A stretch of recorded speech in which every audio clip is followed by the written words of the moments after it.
Hello, everyone, and welcome to Yoga Between Breaths, exploring the wisdom of yoga beyond the mat.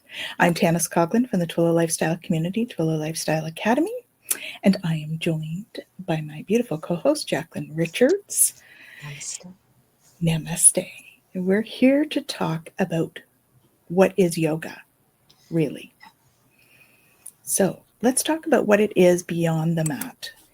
So in that meaning, we mean it's more than just the asanas, right? So what is yoga really, Jacqueline? Many people think yoga is just stretching, right?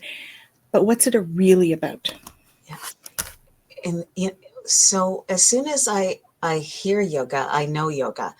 And yoga means we're all one. Yoga is about understanding from the soles of the feet to the top of the head and beyond. Yoga is the union. It's like the yolk in an egg. And you don't have the whites without the yolk and call it an egg.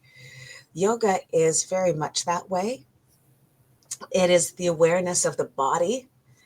It is the movements and the teachings that helps us listen to our body signals. You know, we know for a fact when our feet hurt, there's a reason why. When we have a headache, there's a reason why. The small of the back hurts, there's a reason why. And yoga helps us find those reasons why. You know, it's about the breath.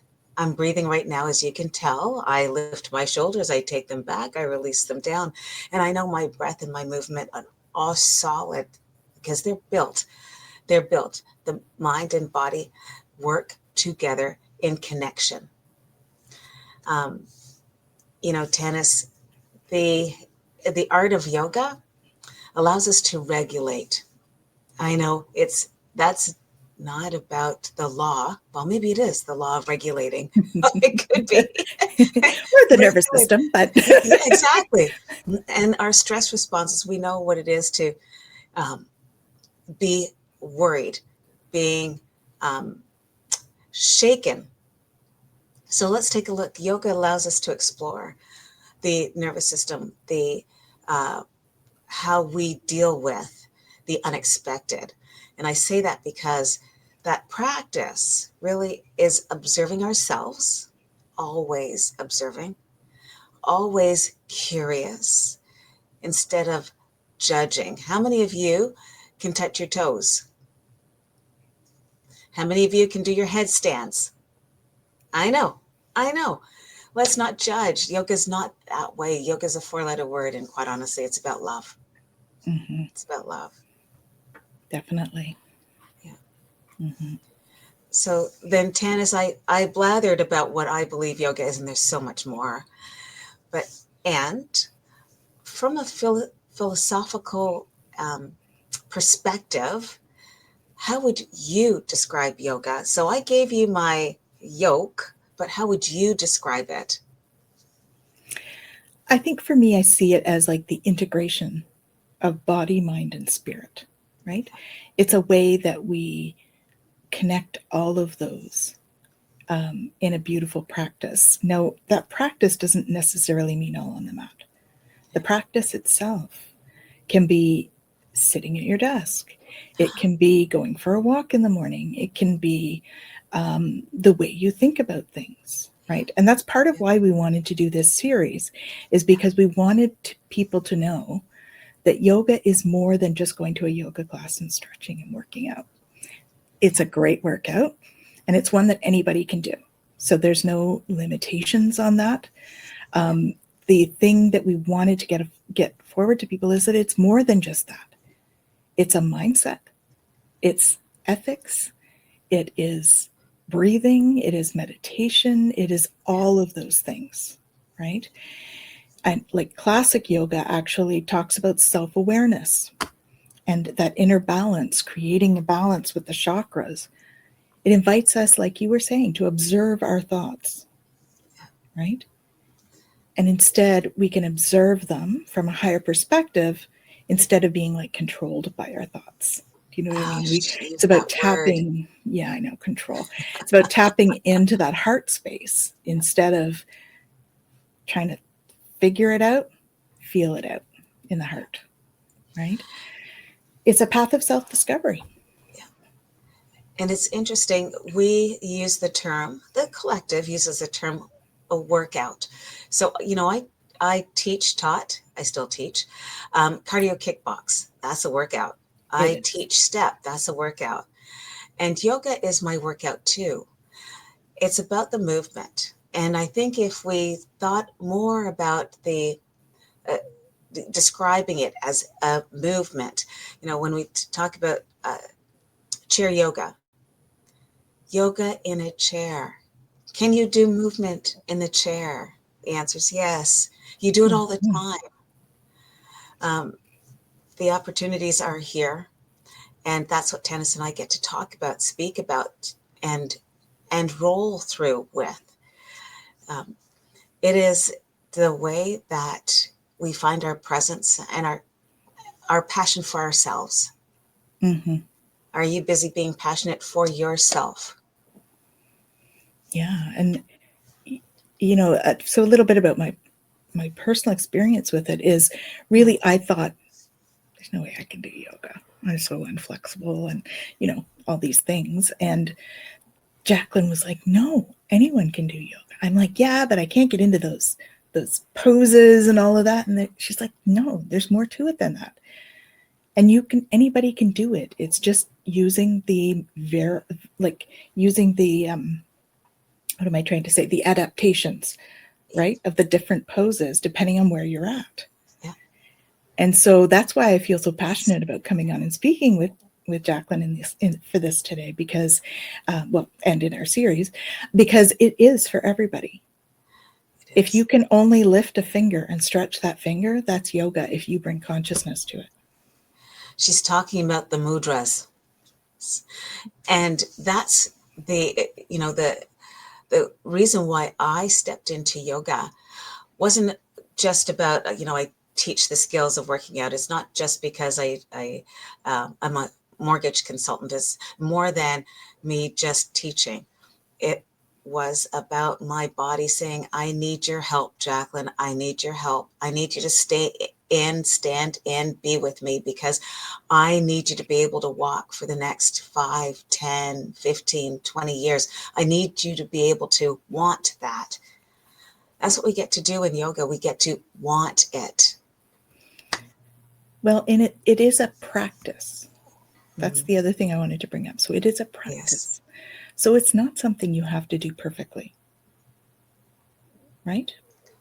What do you say? Perfectly imperfect? Yeah, because we're humans. We're perfectly imperfect.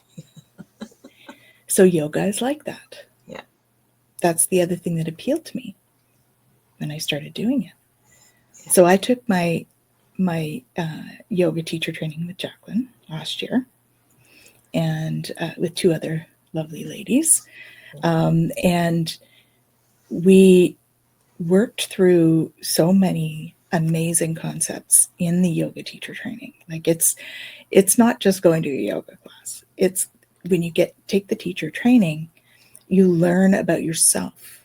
You learn about how your body moves, how you react to certain postures, how you react to, and it can be emotional. I know there was numerous times when each of us were crying because it was a release. It's a release of energy.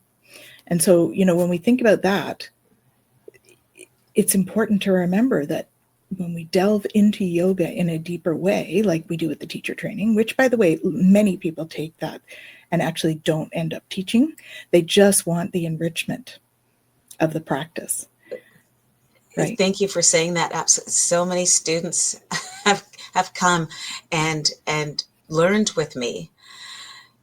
And it was simply that they wanted to do something for themselves. Understand that training is so that you can be for yourself, with yourself always.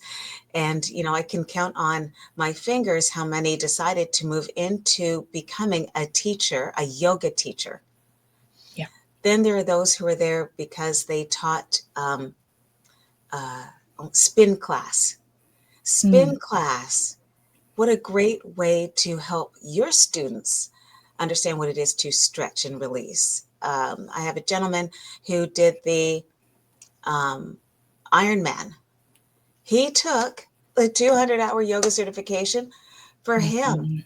he was an Ironman. He's a big guy. And he too let go. There were tears. And that's Mhm. why I always have my Kleenex with me.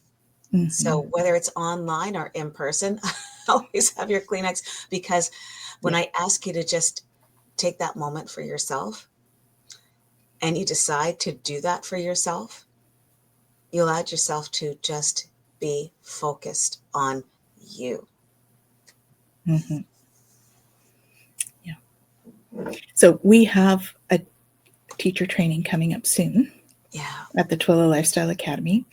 And so we thought we would come on and just kind of describe, over the next little while, what it is going beyond the mat to these other aspects of yoga, because it's a lifestyle change. It's not just I'm going to go and stretch here and there. Although we do have classes just for that too.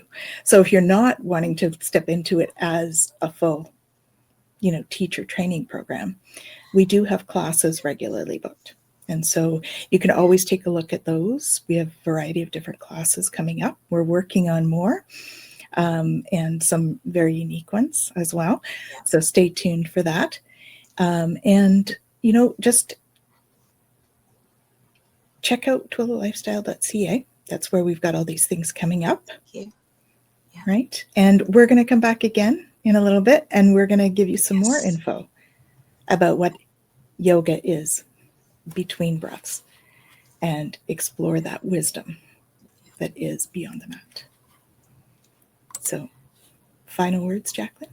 Oh, I'm so incredibly excited to know that people are going to step in and take that breath and realize that they were waiting to do this. They were waiting for this, and it's here. Mm-hmm.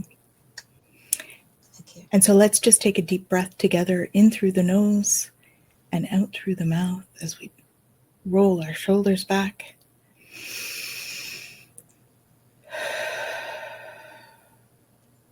And we take a moment. And we'll see you next time. Thank you. Yoga between breaths. See you And soon. namaste. Namaste.